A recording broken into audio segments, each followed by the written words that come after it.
Неуки и неработливи земјоделци се концесионери на најголем дел од површините.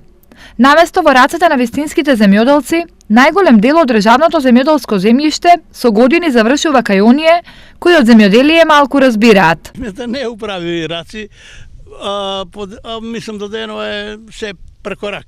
Не е овака дадено, мислам, по реални потреби. Нас исподијане, јас точно беше, ја работеја тука, исподијане, дадеја земјата на Рајко, на Петко, на Шарко, поединци, ние сега само пребеживуваме, така како за Лепче. Па они мислеа газди ќе станат, меѓутоа не станува од земјоделие газда.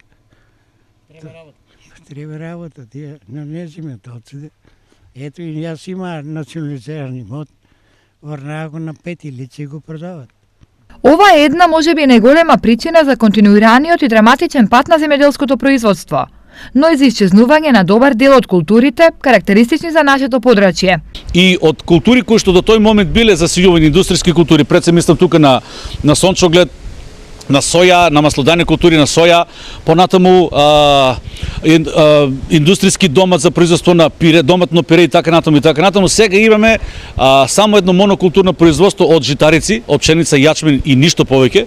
И ретки се оние површини на кои што бележиме дури и плодоред. Тоа стручна гледна точка треба дебело да не загрижи, бидејќи монокултурното производство не придонесува за ништо друго освен до намалување на приносите и се поголем број на загуби во принос и во финансиски ефект. Колку за илустрација, во 1992 година биле произведени 299.000 тони пченица, а лани дури 100.000 тони помалку.